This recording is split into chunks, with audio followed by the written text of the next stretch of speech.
Trust, it's paramount when it comes to the relationship with your doctor. They know everything about you, but what do you know about them? I'm ABC 2 News investigator Josie Sturman. I've been looking into some of the things you may not know about some doctors you see and the questions you need to ask. One family didn't know the questions to ask, and their story ended in tragedy. They've been dealing with heartache and anger for years. They lost a mother and a wife and had to wait more than half a decade for justice. She had a light in her eyes that shines through, even in these old family pictures. She loved to dance and didn't mind when the spotlight was on her. In the winter of 2005, Janet Hannon knew she'd soon have a shining moment. Her youngest son was getting married, and she wanted to look her best. She brought up plastic surgery, but at 5'3" and 118 pounds, her family didn't think it was necessary. Frankly, I didn't take her seriously. I thought she was joking. I was like, what are you doing, Mom? I'm like, you're crazy. You don't need to do something like that. But on February 23rd, Janet went forward with a tummy tuck, liposuction, and other procedures. Dr. Oscar Ramirez, a board-certified plastic surgeon, handled the procedure, a surgery that lasted nearly 10 hours. And they said, well, you know, she's not going to be coming home. We're going to keep her. Of course, at that time, I didn't realize and know that that wasn't proper procedure. Medical records show Janet was kept overnight at Ramirez's clinic, which was located in this Timonium building. She was taken to her home in Parkville the next day. I slept on the floor right next to her, and she would get up and she was cognizant. She talked. Mike Hannon spent 2 nights next to the couch where his wife lay sleeping. On the morning of February 26th, he woke to find his soulmate was gone. Just hoping that maybe it was a bad dream, but it wasn't. This family's nightmare was just beginning. An autopsy listed the cause of Janet's death as cardiac arrhythmia. Ramirez says her passing, which happened 3 days after surgery, was unrelated, and the state never proved he directly caused her death. But as the Hannons pursued their own case, they learned shocking information about Janet's surgeon. Later found out that the doctor didn't have any hospital privileges. State records show Oscar Ramirez lost those privileges after giving up his malpractice insurance in 2003, 2 years before Janet's surgery.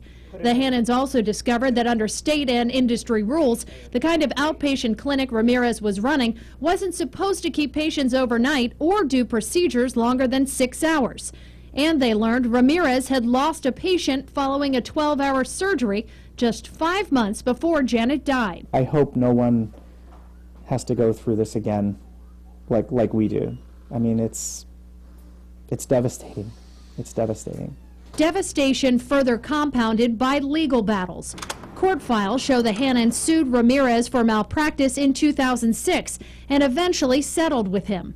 Months later, though, the doctor moved to Florida, set up shop at another clinic, then filed for bankruptcy, listing just $66,000 in assets, along with a $435,000 debt to the Hannons. Time passes and, you heal a little bit. And things start to become a distant memory, and then 5 years later you get the thing from the physicians. It was a letter saying the Maryland Board of Physicians had revoked Dr. Ramirez's medical license, saying he, quote, failed to meet the standards of quality medical care by performing lengthy surgeries in an outpatient setting without adequate resources on 2 patients, Janet and the man who died before her. The board's final decision came 6 years, 4 months, and 17 days after Janet's death. It's broken. It's a broken system in my eyes. A broken system that allowed the doctor who operated on Janet to keep working, moving on as the memories of Janet Hannon stay frozen in time. What memories do you hang on to?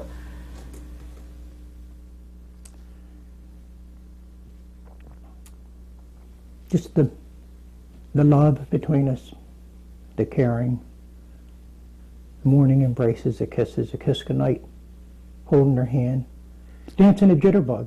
It might sound funny, but we dance very well together. People would, say, look at that couple, they really fit. The Hannons case is not the exception in Maryland. We found dozens of doctors whose discipline was delayed. From mad scientists to pill pushers and even perverts, disturbing allegations turned up in the discipline records for Maryland doctors. But despite the cases against them, many of those doctors continue to practice for months or years before any action is taken. You trust them with your life, and they take an oath to protect it, swearing to do no harm. But what about the doctors who break that promise? The vast majority of doctors in Maryland don't have any kind of disciplinary problems. Yet among the more than 18,000 practicing Maryland doctors, there are a handful who do. A small minority who've been forced to take off their white coats by the Maryland Board of Physicians after abusing booze and illegal drugs or overprescribing dangerous addictive pills. Some molested patients, and others allegedly played a role in deaths. With findings so serious, you'd expect swift justice. It seems to me that the Board of Physicians, with their resources, should be able to go in and weed the bad apples out. But we've discovered some cases rotting in limbo, taking months, even years to resolve. Frankly, after all that we've been through, I felt like it was a lost cause. Brian Hannon waited years for closure after his mother died following plastic surgery. Janet Hannon wanted to look good for her youngest son's wedding, so she had a combination of procedures in 2005. The surgery lasted more than 10 hours and required an overnight stay. 2 days after returning home to Perry Hall, she passed away. My sons were robbed of her mother way before her time. Over the years, this family's sadness turned to anger. They discovered Janet's surgeon, Dr. Oscar Ramirez, had no hospital privileges, and his Timonium clinic wasn't supposed to handle operations lasting longer than 6 hours or keep patients overnight. They also learned that 5 months before Janet's death, another Ramirez patient died following a 12-hour surgery. Had appropriate action been taken then, my sons would still have their mother. Nothing happened in 2005 or in 2006 after the board was officially notified about Janet's death and potential issues with her surgeon once her family filed a lawsuit. Even then, the board took no action. 5 more years passed before the board finally revoked Ramirez's medical license for failing to meet the standards of quality medical care in the case of Janet and the other patient. There's something wrong with the system when people die and it takes 5 years to look at something and then move to action. But the delay in the Ramirez case isn't isolated. ABC 2 News investigators examined hundreds of pages of disciplinary records for 49 doctors slapped with serious action since December 2010, things like suspensions or revocations. In some cases, it took 7 years for formal action to be taken. And in more than a third of the cases, the board took at least 2 years to initially suspend or revoke a doctor's license. The board's chairman tells us, quote, there are cases where the board has legitimately dropped the ball. The board has limited resources. We have to prioritize, and if we find a case that warrants immediate, urgent action, then we prioritize that and go forward with it. But while the cases are reviewed, we found doctors are still treating patients, even when the allegations against them are disturbing. Take Dr. Donald Roan. In 2004, a patient told the board he was trading oral sex for medication. Roan's license was suspended 6 years later and later revoked for sexual misconduct with that woman and a teenage patient. Or look at Dr. Mark Geyer. His first complaint was filed more than 4 years ago, but it wasn't until last year the board suspended his license for, quote, experimental treatment of autistic children. Geyer referred to those treatments as chemical castration and has since been ordered to cease and desist practicing medicine. That is scary, absolutely. What's even more frightening is that doctors who lose their licenses can, in some cases, pack up and move to another state. They're legally able to continue to practice until the second state takes action against their license. Remember Janet Hannon's doctor, Oscar Ramirez? He's now practicing plastic surgery in Florida, months after his Maryland license was revoked. We sent in our hidden camera to see if he'd be upfront about his past. Dr. Ramirez, can we talk to you for a minute? And after our visit, we caught up with Ramirez in the parking lot. Do you feel like you were a risk to the public practicing as a physician, either here or when you were practicing in Maryland? practiced with the highest standard of care. My surgery center was a state-of-the-art. There was no cause effect between the surgeries I have performed on those patients and the death of those patients. Ramirez is appealing his Maryland revocation and is fighting Florida's Board of Medicine as well, which made a move to potentially pull his license 4 months after Maryland's decision. It's another delay. A lag in disciplining, particularly over serious, what appear to be serious offenses, means jeopardy to the health of patients who are going to that doctor. I don't think you can roll the dice with people's lives. By taking so much time, Hannon thinks the board is gambling with your life.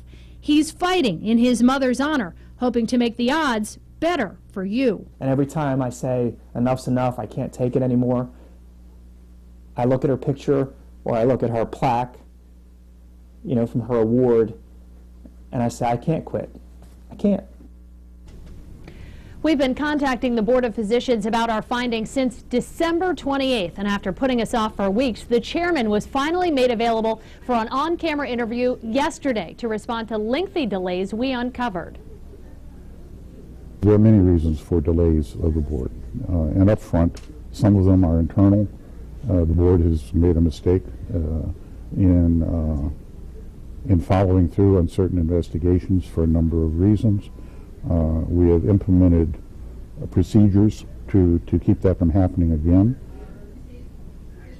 Big changes are underway at the board following a scathing state audit last fall. Lawmakers and even the state's health secretary have stepped in to make sweeping changes of this independent board. We'll hear from the secretary and get more of the board's response to our investigation in part 3 of Bad Medicine. That's tonight at 11. But we've got much more for you right now. We've put much of our investigation online. We put it into a special section on our website. It's abc2news.com/badmedicine. Now, when you click Bad Medicine, you get to our homepage, you're going to see a navigation bar across the top that's different from our regular homepage. That's going to allow you to navigate all the different areas of this special website that we put so much effort into. You're going to be able to watch the stories we've done. You can do things like look at which complaints are the most common in all the paperwork that we have looked at, different features that we put on here. The thing we want to show you that's most important, the part we put the most effort into, are we developed doctor profiles for 49 physicians who have been hit with serious disciplinary action by the Board of Medicine back to December of 2010. We've put these doctors and their history into different categories, so you can either look them up by name, go alphabetically, or you can look them up by complaint as well, for everything from sexual misconduct to substance abuse or unjustifiable prescriptions. So if you click these different headings, you will actually be directed into specific doctor profiles. We've created one of these for every physician, as we explained before. And when you pull this up, there is just a ton of information about these doctors. We pulled this. This is all public information that was supplied by the Board of Physicians. Now, for instance, this one, we pulled up Dr. Rafat Gerges. He was accused of some sexual misconduct. Now, on these individual doctor profiles, what you're going to find are a number of different things. We're going to pretty much describe out to you what this doctor was involved in. We've taken direct quotes from the documents related to their disciplinary action. And then we've done two very significant things here. We've let you know when the Board of Physicians was aware of the issue. In this case, it was October 14th, 2003. And then down at the bottom, we tell you when the board actually took formal action. In this case, it was 7 years, 2 months later.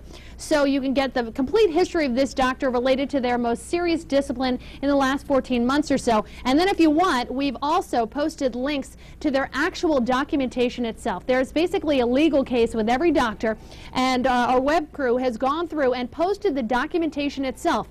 For every doctor, there are dozens and dozens of pages related to their disciplinary cases. If you want, you can click through and read all of the court documents yourself, which is pretty amazing stuff. And we want to go back and show you some of the other features here on our page. You can also check out how to look up your doctor. Obviously, as you click through here and look at the different doctors, you're going to ask the question, is my doctor on this list? Has my doctor been disciplined? If you click up to the top at our Bad Medicine page, there's an icon for that, how to look up my doctor. Click that, it'll give you all the information you need to make sure your doctor is not in our Bad Medicine segment. There are also graphs and charts you can look at that plot all of the data we have given you as a result of our investigation. We've just put a ton of information here that you can look at. It's all at your fingertips. You're going to find it at abc2news.com/badmedicine. I'm ABC 2 News investigator Josie Sturman. Thanks for joining us.